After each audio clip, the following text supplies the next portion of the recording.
অখণ্ডমণ্ডলকারং ব্যাপ্তং যেন চরাচরম তৎপদং দর্শিতং যেন তস্मै শ্রী গুরবে নমঃ। ঠাকুর ও মায়ের চরণে শতকোটি প্রণাম জানিয়ে আজকের পাঠ শুরু করছি। আজ আমরা পাঠ করছি অষ্টাদশ খণ্ডের ষষ্ঠ পরিচ্ছেদ, গুরু পূজা। ডাক্তার গিরিশকে বলিলেন, আর সব করো, but do not worship him as god. ঈশ্বর বলে পূজা করো না। ঠাকুরকে যে তোমরা ঈশ্বর বলে পূজা করছো সেটা ঠিক নয়। এমন একটা ভালো লোকটার মাথা খাচ্ছ, এইভাবে তোমরা ঈশ্বর ঈশ্বর বলে। তখন গিরিশ বলিলেন, কি করি মহাশয়? যিনি এ সংসার সমুদ্র ও সন্দেহ সাগর থেকে পার করলেন, তাকে আর কি করব বলুন? তার গু কি গুবোধ হয়? ডাক্তার, গুর জন্য হচ্ছে না, আমারও ঘৃণা নাই। একটা দোকানের ছেলে এসেছিল, তা বাজছে করে ফেললে, সকলে নাকে কাপড় দিলে। আমি তার কাছে আধ ঘন্টা বসে নাকে কাপড় দিই নাই, আর মেথো যতক্ষণ না মাথায় করে নিয়ে যায় ততক্ষণ আমার নাকে কাপড় দেবার জো নাই। আমি জানি সেও যা, আমিও তা, কেন তাকে ঘৃণা করব? আমি কি এর পায়ের ধুলা নিতে পারি না? এই দেখো নিচ্ছি। এই বলিয়া ঠাকুরের পদধূলি গ্রহণ করিলেন। গিরিশ ডাক্তারকে বলেছিলেন, কেন আমরা ঈশ্বর বলি বা ভগবান বলে পূজা করি, তার মূল কারণ হল ইনি এই সংসার সমুদ্র এবং সন্দেহ সাগর থেকে আমাদের পার করেছেন। সেই জন্য আমরা ঈশ্বর বলে মনে করি এবং সেইভাবেই পূজা করি।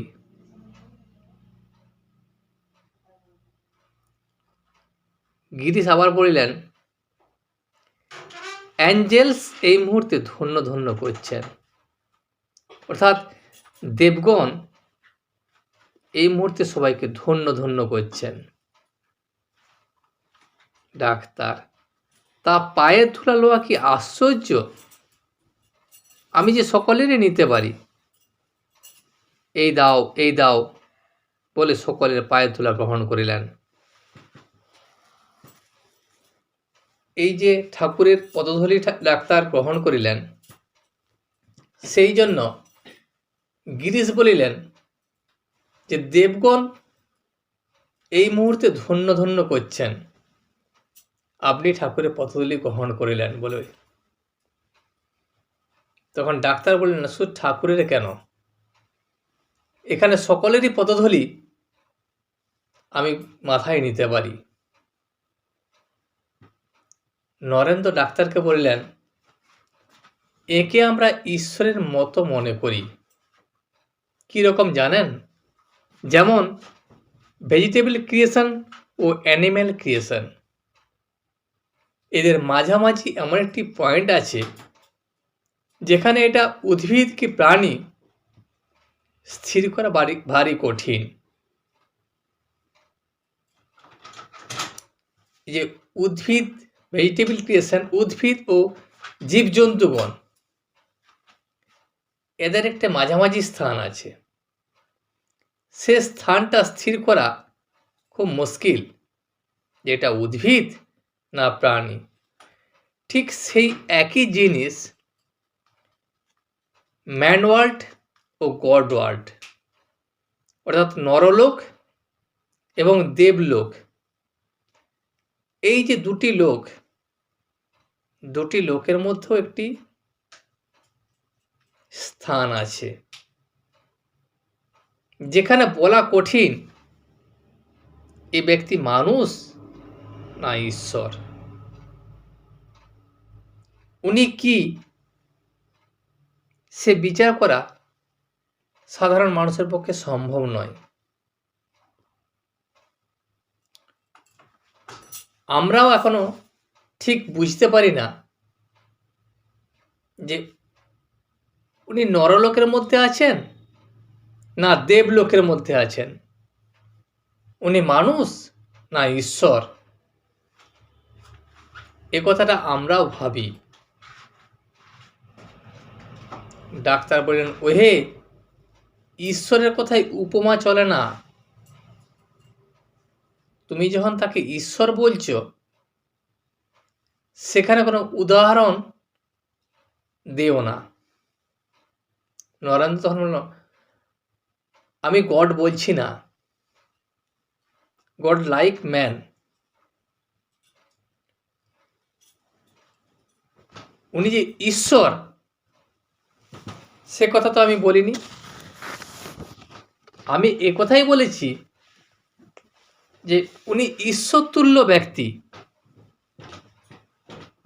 ঈশ্বরের মতো,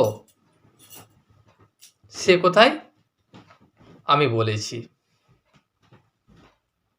ডাক্তার, ওসব নিজের নিজের ভাব চাপতে হয়, প্রকাশ্যে করা ভালো নয়। আমার ভাব কেউ বুঝলে না। মাই বেস্ট ফ্রেন্ড, আমার যার পরম বন্ধু, আমার কঠোর নির্দয় মনে করে।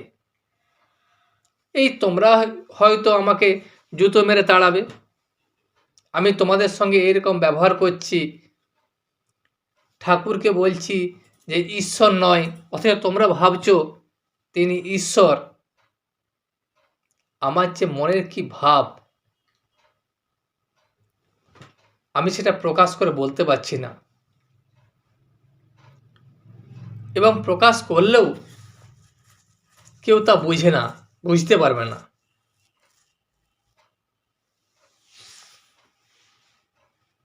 এই তোমাদের সামনে ঠাকুরের যে কথা বলছি, খারাপ কথা, যে ঠাকুর ঈশ্বর নয়, ঈশ্বর ভেবো না, এখনই তোমরাই হয়তো আমাকে জুতো মেরে তাড়িয়ে দেবে। আমার পরম বন্ধুরা আমাকে কঠোর নির্দয় মনে করে। ঠাকুর তখন ডাক্তারকে বললেন, সে কি, এরা তোমায় কত ভালোবাসে, তুমি আসবে বলে বাসক সজ্জা করে রাত জেগে থাকে। গিরিশ বললেন, everyone has the greatest respect for you. সকলেই আপনাকে যৎপরণাস্তি শ্রদ্ধা করে। এখানে যারা উপস্থিত ঠাকুরের সমস্ত ভক্তগণ আপনাকে সবাই ভক্তি শ্রদ্ধা করে। আপনি এই কথা কেন বলছেন যে আপনাকে সবাই তাড়িয়ে দেবে? ডাক্তার বললেন, আমার ছেলে, আমার স্ত্রী পর্যন্ত আমায় মনে করে হার্ট। কেননা আমার দোষ এই যে আমি ভাব কারো কাছে প্রকাশ করি না। তারা আমায় স্নেহ মমতা শূন্য মনে করে, আমার স্ত্রীও মনে করে এবং আমার ছেলেও মনে করে। আমি আমার মনের যে ভাব সেটা কারো কাছে প্রকাশ করতে পারি না বলে। তখন গিরিশ বললে, তবে মহাশয়, আপনার মনের কপাট খোলা তো ভালো, at least out of PT for your friends. আপনার যে মনের কপাট সেটা আপনি খুলে রাখুন, অন্ততপক্ষে আপনার বন্ধুদের জন্য, বন্ধুদের কৃপা করে, এই মনে করে যে তারা আপনাকে বুঝতে পারছে না। আপনার ভাবটা তাদের কাছে প্রকাশ করুন। যেহেতু তারা আপনাকে বুঝতে পারছে না, আপনার মনের ভাব বুঝতে পারছে না, সেই জন্য আপনার মনের ভাবটা তাদের কাছে প্রকাশ করুন। ডাক্তার বলেন, বলবো কি হে, তোমাদের চেয়েও আমার ফিলিং ওয়ার্কড আপ হয়, অর্থাৎ আমার ভাব হয়। নরেন্দ্রকে বলিলেন, I said tears in solitude. আমি একলা একলা বসে কাঁদি। মহাপুরুষ ও জীবের পাপ গ্রহণ, অবতারাদি ও নরেন্দ্র। ডাক্তার ঠাকুরকে বললেন, ভালো, তুমি ভাব হলে লোকের গায়ে পা দাও, সেটা ভালো নয়। তোমার ভাব হয় সেটা ঠিক আছে, কিন্তু ভাবের মাঝে তুমি লোকের গায়ের উপর পা তুলে দাও, এটা ঠিক নয়। শ্রীরামকৃষ্ণ বললেন, আমি কি জানতে পারি গা কারো গায়ে পা দিচ্ছি কি না? ডাক্তার বললেন, ওটা ভালো নয়, একটু তো বোধ হয়। শ্রীরামকৃষ্ণ, আমার ভাবাবস্থায় আমার কি হয় তা তোমায় কি বলবো? সে অবস্থার পরে এমন ভাবি, বুঝি রোগ হচ্ছে ওই জন্য। ঈশ্বরের ভাবে আমার উন্মাদ হয়, উন্মাদে এরূপ হয়, কি করব? যখন আমার ভাবাবস্থায় হয় সেটা আমি কাউকে বুঝিয়ে বলতে পারবো না। আমার মধ্যে সেটা কি হয়, কি অবস্থার পরিবর্তন হয়। আমি নিজেকে নিজে অনেক সময় ভাবি যে এটা মনে হয় এক ধরনের রোগ আমার। আমার এমন ভাব আসে, আমি পাগল হয়ে যাই, ঈশ্বরের জন্য উন্মাদ হয়ে যায়। ঈশ্বরের ভাবে আমি পাগলের মতো করতে থাকি। অবশ্য উন্মাদে এরকম হয়, কিন্তু কি করব? এখানে আমার মধ্যে তো আমি থাকি না, আমার মধ্যে আমি কি করব? আমার করার কিছু নাই। ডাক্তার তখন বললেন, ইনি মেনেছেন। He expresses regard for what he does. কাজটা যে অন্যায় এটি বোধ আছে। ঠাকুর নরেন্দ্রকে বলিলেন, তুই তো খুব শর্ট, তুই বল না। অর্থাৎ নরেন্দ্র বুদ্ধিমান, সেই জন্য নরেন্দ্রকে বলিলেন যেন ডাক্তারকে সে বুঝিয়ে বলে যে ঠাকুরের যখন ভাব হয় ঠাকুর কি অবস্থায় থাকে। গিরিশ ডাক্তারকে বলিলেন, মহাশয়, আপনি ভুল করছেন, আপনি ভুল বুঝছেন। উনি সেজন্য দুঃখিত হননি, এর দেহ শুদ্ধ, অপাপবিদ্ধ। ইনি জীবের মঙ্গলের জন্য তাদের স্পর্শ করেন, তাদের পাপ গ্রহণ করে এর রোগ হবার খুব সম্ভাবনা। তাই কখনো কখনো ভাবেন,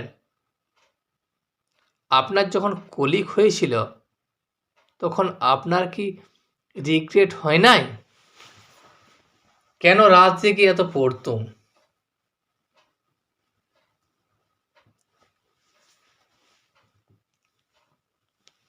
আপনি যে কথা বলছেন সে কথা আপনি ভুল বুঝেছেন,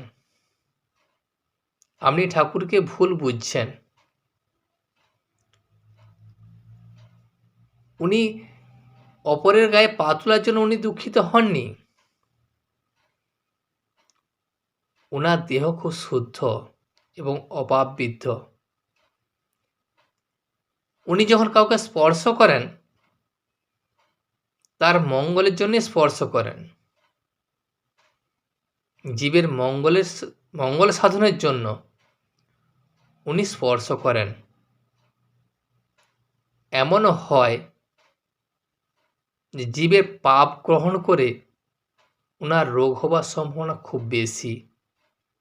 তাই কখনো কখনো তিনি ভাবেন, যখন আপনার শূলবেদনা হয়েছিল তখন তো আপনার দুঃখ হয়েছিল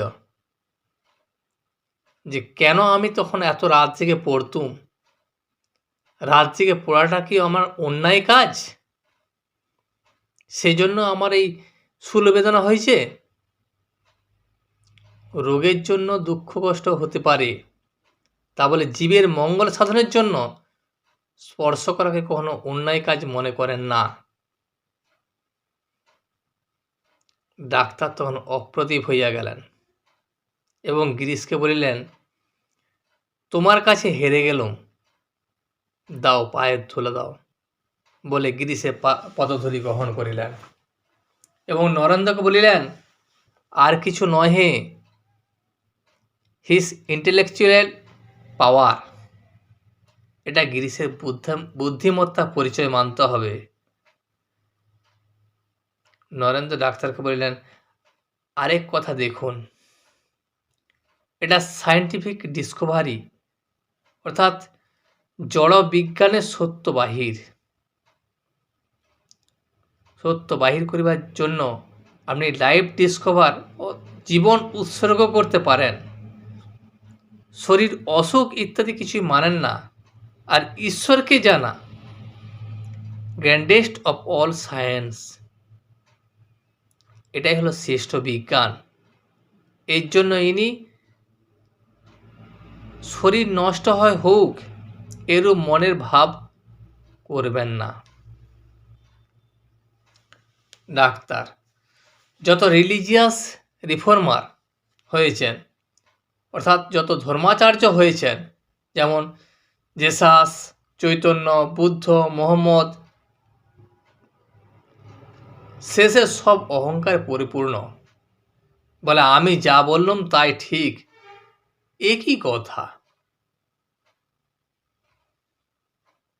গিরিশ ডাক্তারকে বললেন, মহাশয়, সে দোষ আপনারও হচ্ছে। আপনি একলা তাদের সকলের অহংকার আছে এ দেশ ধরাতে, ঠিক সেই দোষ আপনারও হচ্ছে। তারা যেমন বলেছেন যে আমি যেটা বলছি এটাই ঠিক, এই কথাটাই তোমরা মেনে চলো। আপনিও তো সেরকমই বলছেন যে আপনি একলাই বলছেন, সকলের দোষ ধরছেন, তাহলে আপনার মধ্যেও তো অহংকার আছে। ডাক্তার তখন নীরব হইলেন।